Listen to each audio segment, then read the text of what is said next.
आज हम पढ़ेंगे 18/11/2023 की मुरली।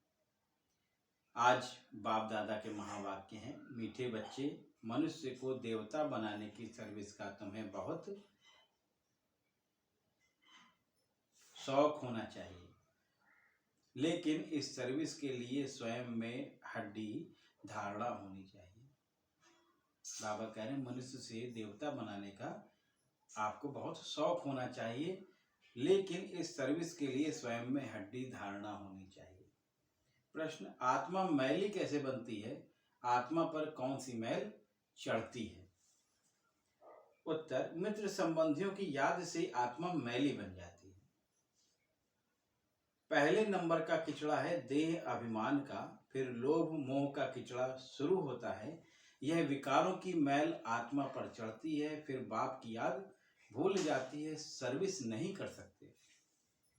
बाबा कह रहे हैं सबसे पहला किचड़ा है देह अभिमान का, फिर लोभ मोह का किचड़ा शुरू होता है।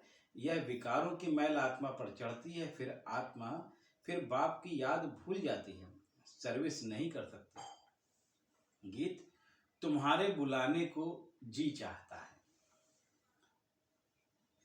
आज बाप दादा ने मनन चिंतन के लिए कुछ पॉइंट, मनन चिंतन के लिए मुख्य पॉइंट। नंबर 1, सेकंड में बाप का वर्षा मिलता है। बाप का वर्षा है स्वर्ग की राजाई, उनको जीवन मुक्ति कहा जाता है। यह है जीवन पंथ, समझना चाहिए बरोबर। जब आप आएंगे तो जरूर हमको स्वर्ग का मुक्ति, जीवन मुक्ति का वर्षा देंगे। यह हम बच्चों को समझना चाहिए कि जब बाबा आएंगे तो हमें मुक्ति और जीवन मुक्ति का वर्षा देंगे। दूसरा पॉइंट, जो जितना याद में रहेगा, देही अभिमानी होगा तो धारणा होगी, वह सर्विस भी अच्छी करेंगे। स्पष्ट कर किसको सुनाएंगे? हम ऐसे याद में बैठते हैं, ऐसे धारणा करते हैं, ऐसे समझाते हैं, ऐसे ऐसे विचार सागर मंथन करते औरों को समझाने के लिए। बाबा कह रहे हैं जो जितना याद करते हैं, देही अभिमानी होकर रहते हैं, वे बताते हैं हम ऐसे याद करेंगे, ऐसे धारणा करेंगे, ऐसे समझाते हैं, ऐसे ऐसे विचार सागर मंथन करते हैं, किसको? औरों को समझाने के लिए।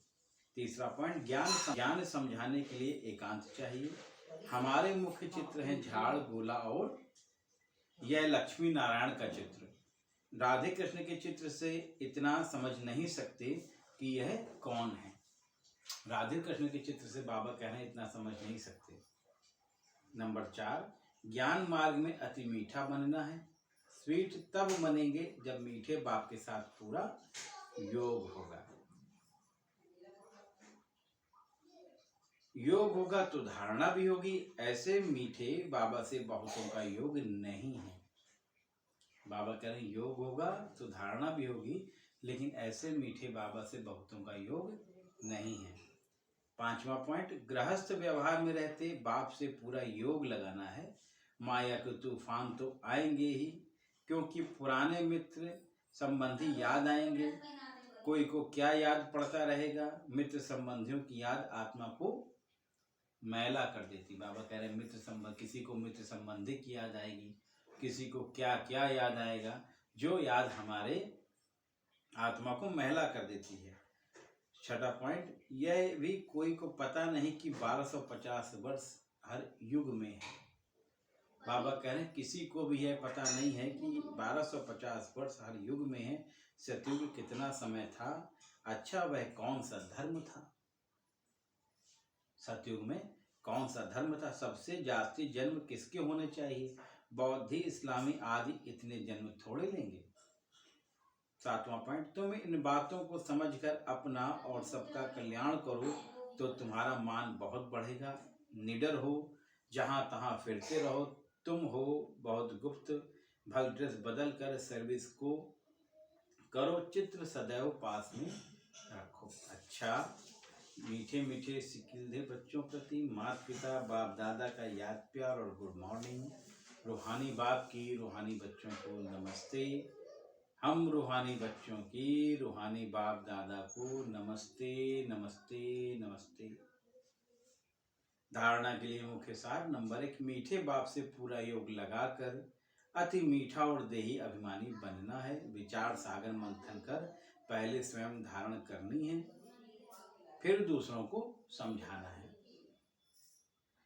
दूसरा पॉइंट, अपनी अवस्था मजबूत बनानी है, निडर बनना है, मनुष्य को देवता बनाने की सर्विस का शौक रखना है। किस चीज का शौक रखना है? कि मनुष्यों को देवता बनाने का।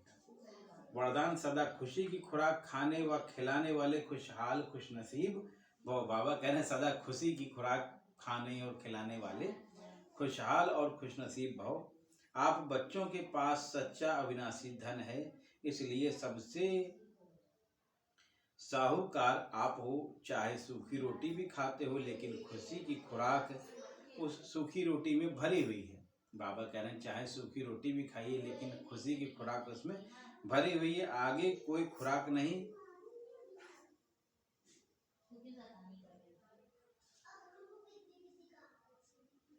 उसके आगे कोई खुराक नहीं। सबसे अच्छी खुराक खाने वाले आप हो, इसलिए सदा खुशहाल हो। तो ऐसे खुशहाल रहो जो और भी देखकर खुशहाल हो जाए, तब कहेंगे खुशनसीब आत्माएं। स्लोगन, नॉलेजफुल वह है जिसका एक भी संकल्प व बोल व्यर्थ ना जाए।